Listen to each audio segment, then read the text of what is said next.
want to welcome everyone. My name is Dawn Abear, and I'm a member of Voters East of the Industrial Canal.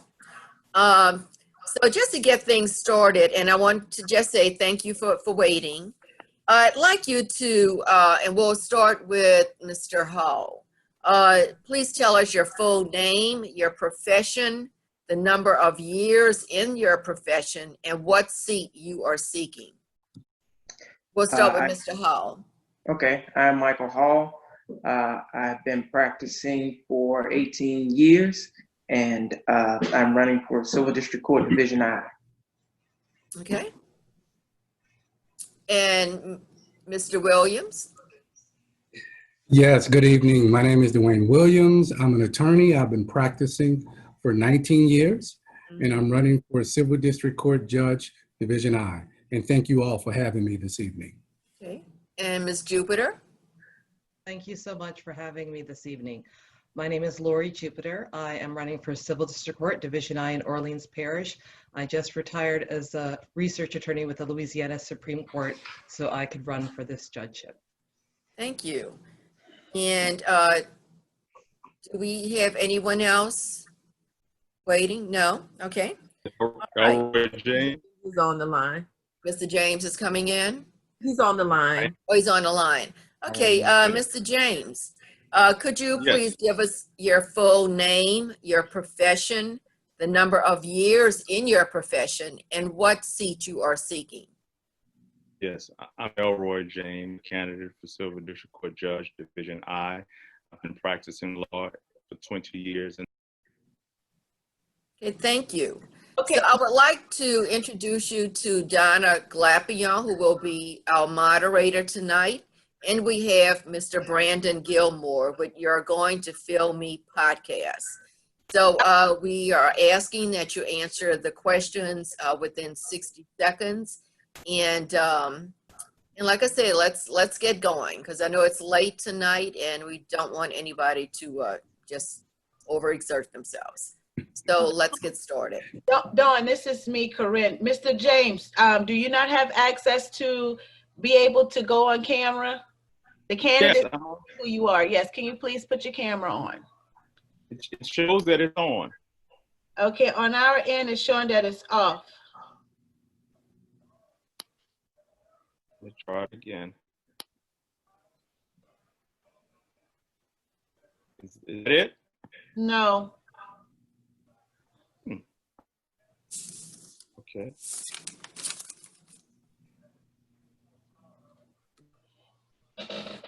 I sent you a message to ask you to take off your, to turn your camera on. But we're gonna have to get started because of timing. So, but yeah, so if you could get it to come on, that'd be great. All right, guys, y'all can go ahead. I'm going back on mute. Okay. Okay, everybody's ready? Yes, sir. Okay. We just have about 3 questions. The first question, and I would like Mrs. Jupiter to answer first because she's a lady. How different are you from your opponent, and what plans do you have for your first 100 days on the bench? Mrs. Jupiter? Well, my opponents offer a lot of different qualifications. Some of them overlap, and obviously some of them differ, and they're very well esteemed opponents, so I say that up front. I am different because I chose a different legal path in my career. I started off at Southeast Louisiana Legal Services, where I worked as a domestic trial attorney, and always knowing that I wanted to be a judge, I had the opportunity to mentor some of the finest judges on the Fourth Circuit Court of Appeal and Chief Justice Burnett Johnson at the Louisiana Supreme Court. So I differ in that I didn't spend my last 20 years as a litigator, but I spent the last 20 years looking at writs and appeals at the appellate level and weighing both sides, plaintiff and defendant sides, as applying the law for both sides and writing opinions on over 1,000 cases that range from so many different sectors: oil and gas, custody, domestic disputes, property law. So I have worked on the gambit of all sorts of cases. Now, when I get to the bench, as we know, we start off with the domestic bench. And my first 100 days, I think that I will get in there the very first day, and I'll be very familiar with how the court system is, because I was the first attorney assigned to the clerk's office of the Fourth Circuit Court of Appeal to look at all procedural matters as they came up from the trial court. So I know procedural, civil procedure, and the civil code like the back of my hand. In the first 100 days, I will secure that I have a staff in place that is a passion for the law that I have, that is well qualified. I will set the temperature and the tone for my courtroom, and I will avail myself to all the sitting judges to find out how they handle their bench and their docket, and I will take that advice and lead with that authority. Thank you. Thank you for that answer. And Mr. Hall? Thank you. I think where the difference would be is that, and I think I'm a civil litigator. That's where the difference is. I'm an actual civil trial court litigator in both family court and the civil docket. That's what I do. That's what I've been doing for the past 17 years. Family court practitioner, past 15 years. I'm a family court mediator. I'm also trial counsel for the Regional Transit Authority. When the buses and streetcars get in accidents, they send those files to me, and I'm going to try to settle them. As it relates to getting into office and what I would do the first 100 days, I think you've got to get your staff in place. You've got to have a staff that understands, that's experienced in the court system, that understands how the court system works, because that's the first line of defense for the judge. They make you. Your staff makes you, or they break you. Your staff needs to be educated on what's going on, how the court works, how pleadings are filed, and what needs to happen. Staff needs to understand that at the end of the day, or at the beginning of the day, we should say, we are all public servants. Our duty and our responsibility is to the public. So that would be the first thing I do, to make sure I have a staff that's in place and that we are up and running on day one.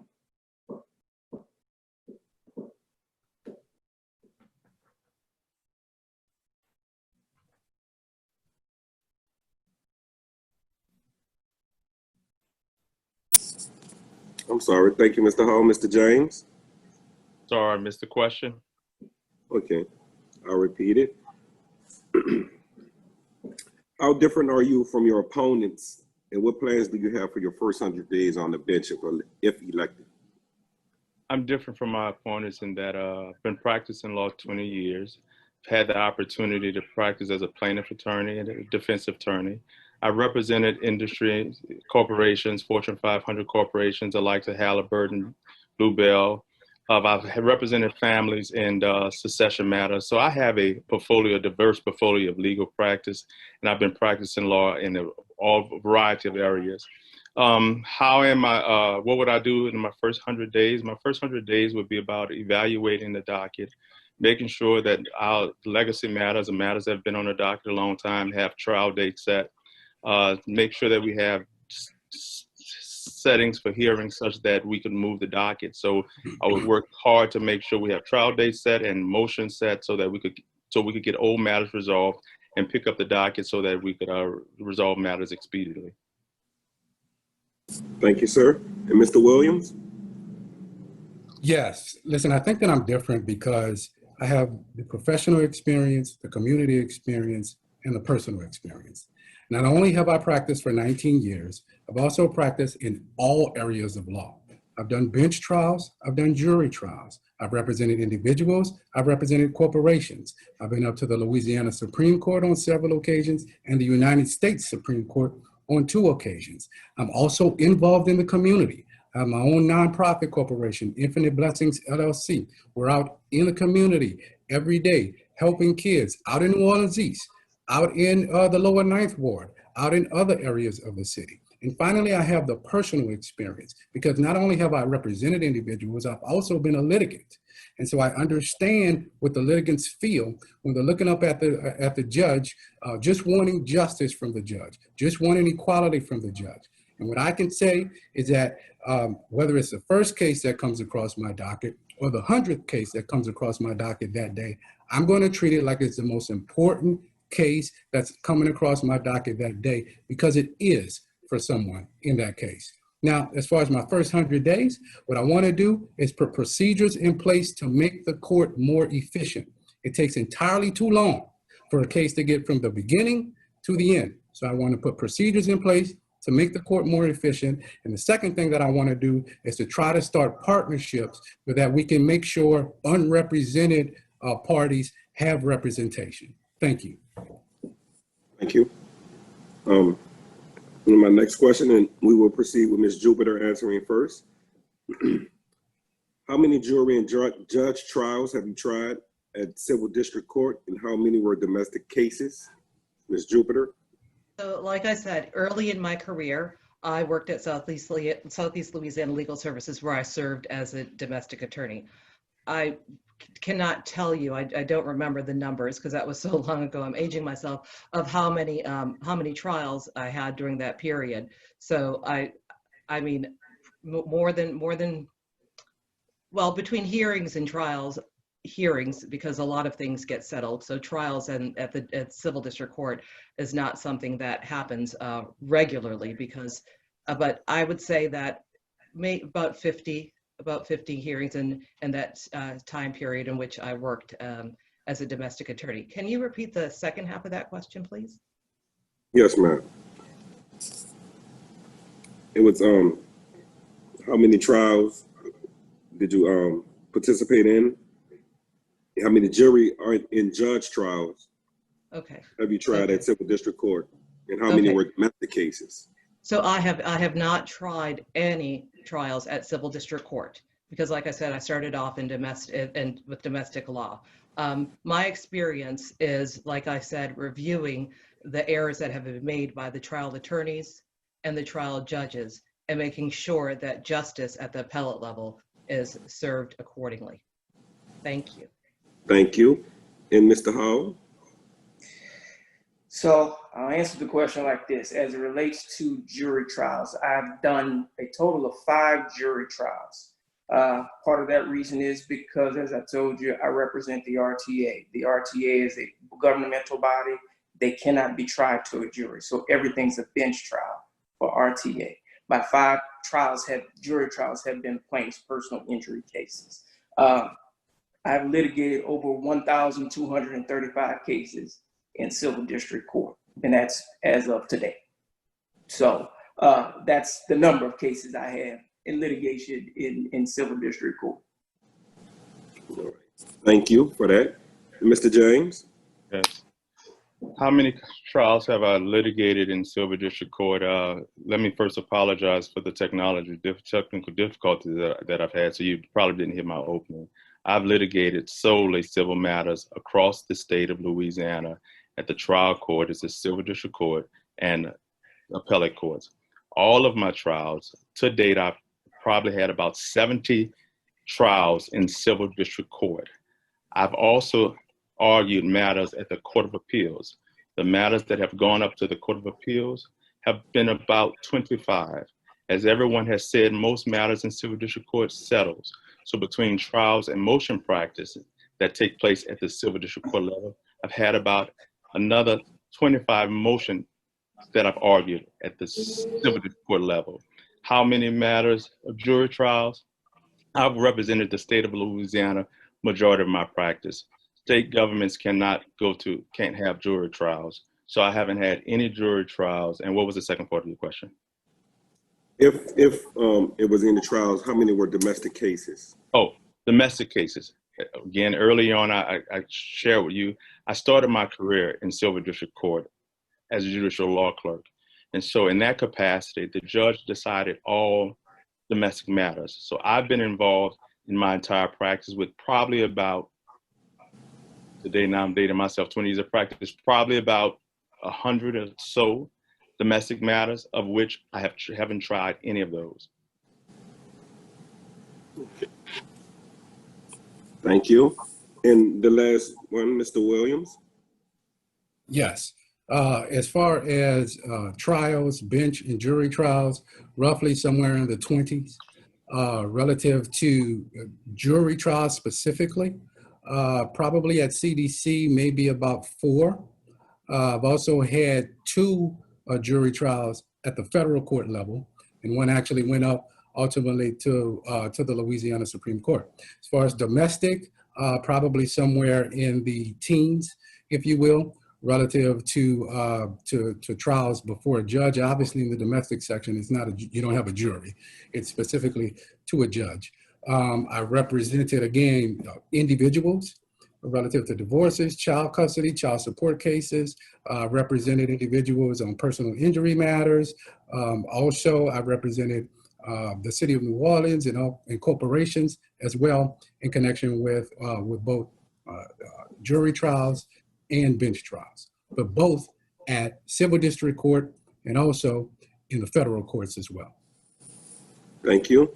And my last question before I turn it over to Ms. Glapion, and we'll start with Mrs. Jupiter again.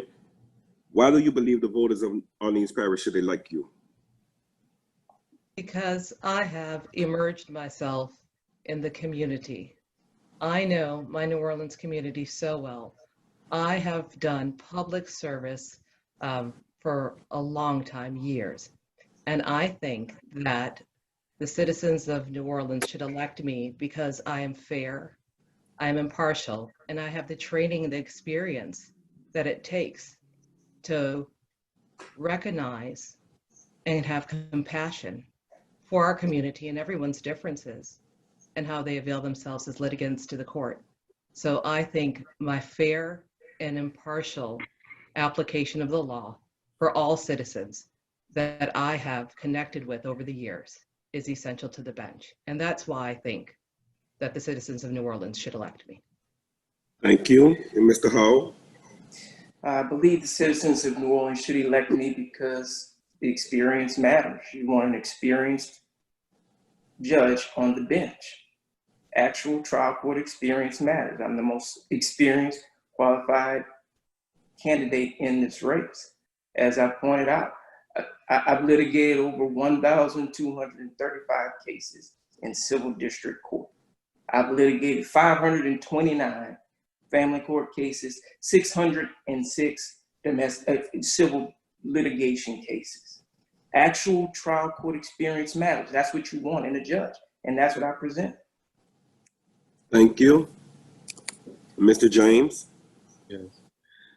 I think the voters in Orleans Parish should elect me because at this time, what we really need is a judge who can handle tough matters, but even more, have a judge that's willing to work hard to help restore faith and justice.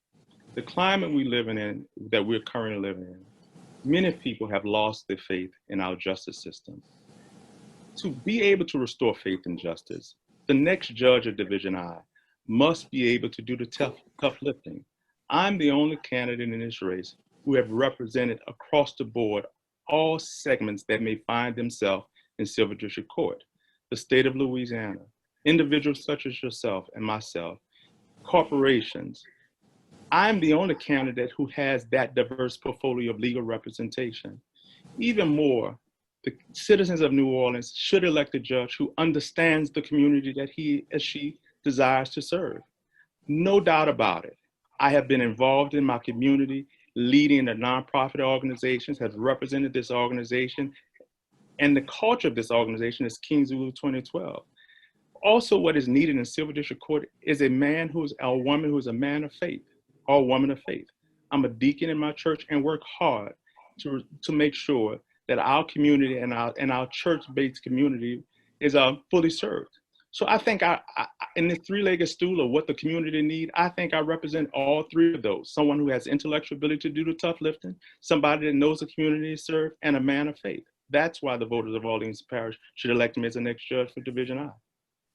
Thank you. And Mr. Williams? Yeah, thank you. Listen, in this election cycle, we have the real ability to make change, not just at the federal level, but also at the local level. And our legal system, our judicial system is suffering from the perception of inefficiency and unequal justice. We need a candidate who has both the professional and the personal experience to eradicate these perceptions on day one. And I know that I'm that candidate. With over 19 years of professional experience, actually practicing law in both in state and federal court, I have a plan to increase the efficiency of the courts immediately on day one. with the personal experience of being a community leader. Not only do I have my nonprofit Infinite Blessings LLC, but I'm also a mentor with Son of a Saint. I'm also a mentor with Each One Save One. I'm also in the community every day, helping the community, partnering with Second Harvest, partnering with the Marine Corps as well. I'm a man in the community, And I think with that professional experience and with that personal experience, if we want to make a difference, if we want to make change, we have to put a different type of candidate on the bench. And I believe that I'm that candidate, and I believe that's why the voters should vote for me. Thank you. Thank you all. Ms. Glapion? Good evening, everyone. Thank you for joining us this evening.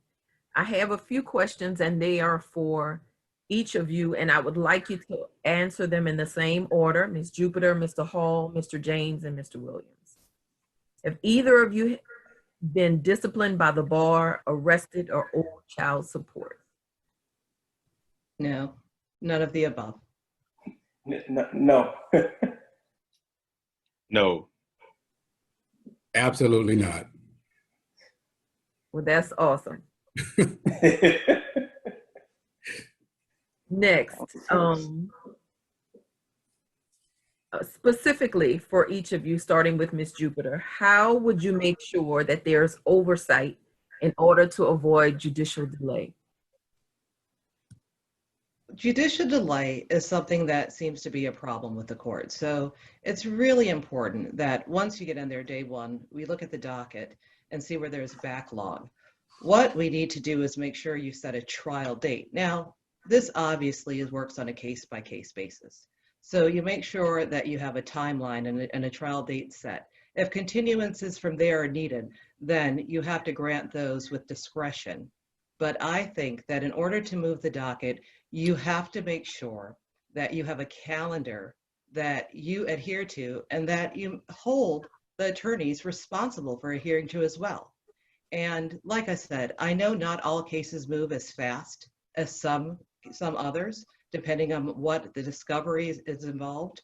But I do know that setting a trial date is imperative so that we have some concept of when that trial date is going to happen, and then move backwards from there, just to make sure that all of the parties are ready for trial.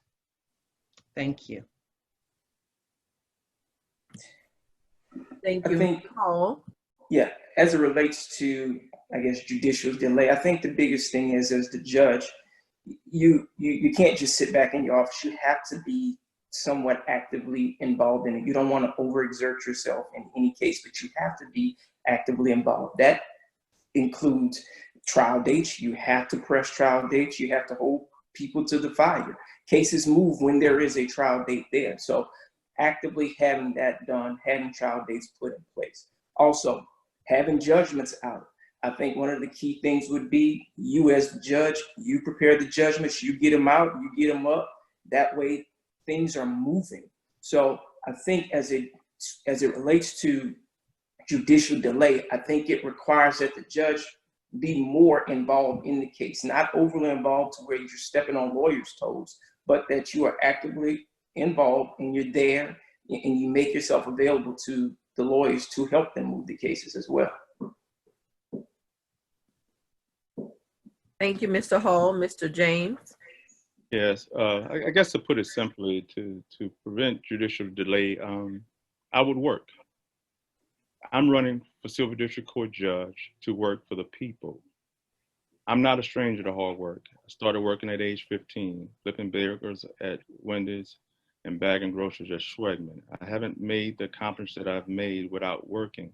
So what I would do is do the job that I'm running to do. I will work every day to make sure the docket is moved. How would I do that? I would have special settings. When I find that matters aren't moving, I would use the discretion that trial judges have and use special settings. Call both plaintiff and defendant counsel and to give the court an update as to where the matter is in litigation. What can this court do to continue things moving? As everybody has said thus far, trials, matters move when you set trial dates. When petitions are filed, we will set trial dates according to scheduling orders, and we will stick to the scheduling orders. Continuance is one of the biggest things that cause the delay in civil court. I understand that things happen. We would grant continuance to each party discretionally one time. After that, now we need to work to move matters towards a resolution. We will use status conference. If things aren't moving, I'm hailing both plaintiff counsel and defendant counsels into the office, the chambers, to explain to this court why matters aren't moving. I want to work for the people. I'm no stranger to hard work, and I plan to work when you elect me the next judge of Civil District Court Division I. Thank you, Mr. James. Mr. Williams? Yes, thank you. As I said, I practice in both the state court and the federal court system. Did you know that it takes triple the time for a case to get from beginning to end in state court than it does at federal court? And the reason is because the federal judges actually get involved in the cases. They run the docket. They set the trial dates. They set the cutoff and the deadlines. Well, in state court, it doesn't work like that. In state court, the judges actually let the attorneys run the docket. The attorneys pick what the cutoff dates are going to be. The attorneys determine when the trial dates and things of that nature are going to happen. So what I want to do is implement some of those procedures that are done in the federal court system into the state court system to make the state court system more efficient. Now, that's going to require the judge to do work. That's going to require the judge to get involved. That's going to require the judge to set status conferences. That's going to require the judge to set settlement conferences. That's going to require the judge to get involved, not step on anybody's toes, but get involved to make sure that the cases are moving. Also, we want to make sure another way inefficiency happens is that the judges, again, allow the parties or the attorneys to go and do judgments. We're not going to have that. When people come in and have oral arguments, they're going to get judgments that day from me, from the court, and we're going to eliminate that inefficiency. As a side note, that's also going to help out the court funding-wise, because we're not going to be spending a whole bunch of money on postage annually going out every year. So listen, we want to change the culture down at CDC and make it more efficient and make it more equal. And I believe I'm the candidate that can get in office and do that on day one. Thank you, sir. I appreciate that answer. I need to check and see if we are out of time or if that is the final question. Just to hold one moment for me, please.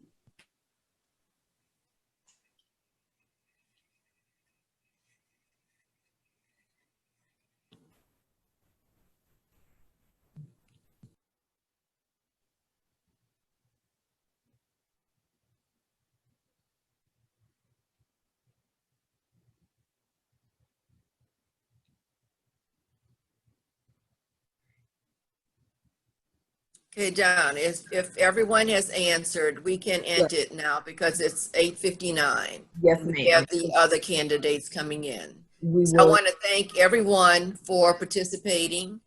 Thank you. Thank Good you for luck, having us. and we appreciate it. Thank you so much. Thank Thank you. Thank you. Thank Hey. you. Good night. Have a good evening.